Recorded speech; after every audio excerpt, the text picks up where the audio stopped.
பாம்பே பஜார் உறவுகளுக்கு இனிய ஜூன் மாத நல்வாழ்த்துக்கள். சிம்மராசிக்காரர்களுக்கு இந்த ஜூன் மாதம் எந்த மாதிரியான பலன்களை வைத்திருக்க போகுது?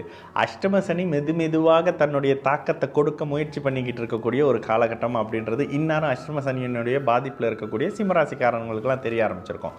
கூடுதலாக இந்த இடத்துல 2 பலம் இருக்குங்க. ராசியில் உங்களுடைய ராஜயோக அதிபதினு சொல்லக்கூடிய செவ்வாய் அமர்வது ஒரு மிகப்பெரிய அமைப்பு. எப்படியும் அவர் உங்களுக்கு நல்லதை பண்ணணும் அப்படின்ற ஒரு தன்மையில் வந்துடுவார். கூடுதலாக உங்களுடைய ராசிக்கு 10-11ஆம் இடத்துல இந்த மாதத்தில் உங்களுடைய ராசிநாதன் வர்றது அதுவும் ஒரு பலம். ஏன்னா ஒரு சுபத்துவ நிலையை குருவோடு சேர்ந்து அடைவார். அப்போ இந்த ஜூன் மாதத்தில் அஷ்டம சனியின் தாக்கம் இருக்கும், ஆனால் சமாளிக்கக்கூடிய தன்மையில் இருக்கும்.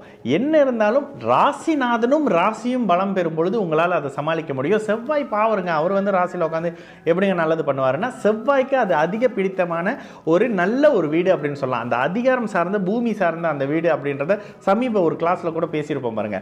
அரசு ஆளக்கூடிய பாவகம் அந்த சிம்ம பாவகம். அந்த பாவகத்தில் அதிகார கிரகம் அமர்வதுன்றது மிகப்பெரிய யோக பலன்களை கொடுக்கும். இயல்பாக அஷ்டம சனியிலன்னா இந்த பலன் மிகப்பெரிய மேன்மையாக இருந்திருக்குங்க. இந்த இடத்துல அஷ்டம சனியின் ஒரு கெடு பலன்களை நசுக்கி வைக்கக்கூடிய வேலையை இந்த இடத்துல செய்தாலும் கூட 8ஆம் இடத்து சனி தான் மொத்த ஜாதகத்தையும் ஓனராக பார்ப்பாருங்க. இந்த 8ஆம் இடத்து சனி எல்லாவற்றிலும் உங்களுக்கு குழி பறிக்கக்கூடிய அமைப்பு, எல்லாவற்றிலும் ஒரு துரோகத்தை கொடுக்கக்கூடிய அமைப்பு, வேலை வருமானம் சார்ந்த அமைப்புகளில் இப்போவே பிரச்சனைகளுக்கு உண்டாக்கி உங்களை பிரச்சனையில் வச்சிருக்கிறது. கடந்த வருஷம் 2 வருஷம் எனக்கு இப்படி பண்ணுங்க ஏதோ ஒன்று தப்பாக போச்சுங்க, அந்த தப்பை இப்போ பிடிச்சிக்கிட்டு ஆஃபீஸில் அதை பண்ணுறாங்க இதை பண்ணுறாங்க அப்படியே தலை பிச்சுக்கிற மாதிரி இருக்குங்க. ஏன் தான் வேலைக்கு போகிறோன்ற மனநிலையில் இருக்கக்கூடிய சிம்மராசிக்காரர்கள் தயவு செய்து வேலை இடத்துல வரக்கூடிய பிரச்சனைக்கு இமோஷனலாக ஒரு முடிவு எடுக்கிறதோ, தவறான வேலையை விட்டுட்டு வந்துடுறதோ, ஐயா போங்கடா எனக்கு இது வேணாம், இந்த வேலை போனால் இன்னொரு வேலைன்னு சொன்னீங்கன்னா இன்னும் 2 வருஷத்துக்கு வேலை இல்லாத நிலை வந்துடும். தயவு செய்து அந்த மாதிரியான விஷயங்களை பண்ணிடாதீங்க. அப்போ 11ஆம் இடத்துலேருந்து குரு பார்க்கறதுக்கான பலனே இல்லையா அப்படின்னு கேட்டிங்கன்னா, 11ஆம் இடம் ராசிநாதன் வராரு, 11ஆம் அதிபதி வராரு, குரு வராரு, எல்லாம் சரியாக இருந்தாலும் கூட உங்களுக்கு நடக்கக்கூடிய அஷ்டம சனி தாங்க வலுத்து செயல்படக்கூடிய அமைப்பாக இருக்கும். ஒரு கட்டுக்குள்ளே இருக்குமே தவிர எல்லாம் சூப்பராக வந்துடும் நல்லா வந்துடும் அப்படின்னு யாராவது சொன்னாங்கன்னா தயவு செய்து நம்பாதீங்க. இந்த 2.5 வருஷத்துக்கு அவரவர் நட்சத்திரத்துக்கு ஏற்ற மாதிரி மகம் நட்சத்திரக்காரருக்கு 2025, பூர நட்சத்திரக்காரருக்கு 2026, உத்திர நட்சத்திரக்காரருக்கு 2027ன்னு சொல்லிட்டு கண்டிப்பாக கடுமையான பலன்கள் இருக்கும். இந்த காலகட்டங்களில் திருமணம் மாதிரியான அமைப்புகளை தவிர்த்துக்குங்க. புதிய தொடக்கங்களோ அகலகால் வச்சு புதிய பிஸ்னஸ், இந்த வேலை போனால் என்னங்க இருக்கிற காசை போட்டு ஒரு பிஸ்னஸ் செய்யலாம், தோ மாமா வராரு மச்சம் வராரு நண்பர் வராருன்னு சொல்லி காசை போட்டு அவ்வளையும் லாஸ் பண்ணுறதுக்கான காலகட்டம்லாம் இந்த காலகட்டம் தான். ஆனால் இந்நேரம் போட்டுட்டு இருப்பீங்க, உங்களுக்கே தெரியும் பணம் வராதுன்னு. ஆனால் வரும்னு அந்த இலவு காத்த கிளி கதை சொல்லுவாங்கல்ல, அந்த மாதிரி மனசுக்குள்ளே ஒரு கோட்டை கட்டிக்கிட்டு இருப்பீங்க. அந்த கோட்டை அப்படியே தகர்ந்துக்கிட்டு இருக்கக்கூடிய ஒரு காலகட்டம். காதல் அமைப்புகள் ஒரு மாதிரி கிளாஷ் ஆகி போகுதுன்னா தயவு செய்து விட்டுருங்க. அவங்க போனவங்க வரமாட்டாங்க. கெஞ்சி கூத்தாடி உங்களோட தன்மையை இறக்கி இன்னும் 2 வருஷம் இதெல்லாம் போய் பண்ணிட்டோமே இப்படி இருக்கே அப்படின்ற மாதிரியான உங்களை நீங்களே நொந்துக்கிற மாதிரியான ஒரு காலகட்டம் சிம்மராசிக்காரர்களுக்கு வரும். அதனால காதல் அமைப்புகள் இப்போதைக்கு சாதகமான நிலையில் இல்லைங்க.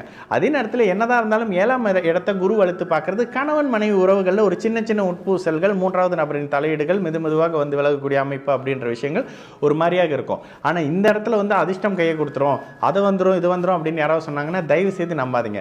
8ஆம் இடத்துல இருக்கக்கூடிய சனி 10ஆம் இடத்தை பார்ப்பாரு, 2ஆம் இடத்தை பார்ப்பாரு, 5ஆம் இடத்தை பார்ப்பாரு. இந்த பாவகங்கள் எல்லாம் பணபரஸ்தானங்கள்னு சொல்லக்கூடிய வருமானங்கள் வரக்கூடிய பாவகம் அப்படின்றதால இந்த இடத்துல சனி ஒரு வகையில் அப்படியே உங்களுடைய வருமானத்தை தடுத்து நிறுத்துறதுக்கான முயற்சிகளை எக்ஸ்ட்ரீமா ஓவர் டைம் பார்த்து பண்ணிக்கிட்டு இருப்பாரு. தயவு செய்து வேலையை விட்டுறதோ, இருக்கிறத விட்டு பறக்கிறதுக்கு ஆசைப்படுறதோ, இங்க வேலையை விட்டு அங்க நல்ல வேலை இருக்குங்கன்னு சொல்லிட்டு இங்க வேலையை விட்டு அங்க போய் பார்த்தாங்க இப்ப இல்லையே வேலை அப்படின்ற மாதிரியான விஷயம் பண்றதோ, சட்டிலிருந்து தப்பி அப்படி நெருப்புல விழுறதோ, இதெல்லாம் இந்த நேரத்தில் நடக்கும். இளைய பருவத்தினர்களுக்கு வண்டி வாகன அமைப்புகளில் மிகுந்த கவனம் தேவைப்படக்கூடிய அமைப்பு. ராசியில செவ்வாய் இருக்கிறது, சும்மா தொட்டதுக்கெல்லாம் கோவம் எதை எடுத்தாலும் இதை எடுத்து அடிக்கிறது அதை எடுத்து அடிக்கிறதுன்ற மாதிரியான கோபம் சற்று அதிகமாக இருக்கக்கூடிய மாதமாக இருக்குங்க. தயவு செய்து பொறுமையாக நிதானமாக இருங்க. எல்லாம் ஒரு அளவுக்கு கட்டுக்குள்ள இருந்தாலும் கூட சிம்மராசிக்காரர்களுக்கு பொறுமை தேவைப்படக்கூடிய ஒரு மாதமாகவே இந்த ஜூன் மாதம் 2025 சகல தரப்பினருக்குமே இருக்குங்க. வயதானவர்களுக்கு நோய் தொல்லைகள் வரக்கூடிய அமைப்பு, பிள்ளைகளை பற்றியான கவலைகள் விலகக்கூடிய அமைப்பு நிச்சயமாக இந்த மாதத்தில் இருக்கும். இந்த மாதத்தில் வரக்கூடிய ஜூன் 18ஆம் தேதியிலிருந்து ஜூன் 20ஆம் தேதி வரைக்கும் சந்திராஷ்ட நாள் அப்படின்றதால இந்த நாட்களில் யாரும் ஒரு புதிய அறிமுகமோ புதிய ஒரு இன்வெஸ்ட்மெண்ட்டோ வேலையை விடுறதோ இந்த மாதிரியான அமைப்புகளை தயவு செய்து அந்த நாட்களில் பண்ணாமல் இருக்கிறது சிம்மராசிக்காரர்களின் கெடு பலன்களை இன்னும் இந்த அமைப்புகளில் நீங்கள் எந்த ஒரு சுபகாரியம் பண்ணாமல் இருக்கிறது கெடு பலன்களை குறைத்து ஒரு மாதிரியான நிதானமான பலன் கொடுக்கக்கூடிய ஒரு இனிய மாதமாகவே சிம்மராசிக்காரர்களுக்கு இந்த ஜூன் 2025 இருக்கும்.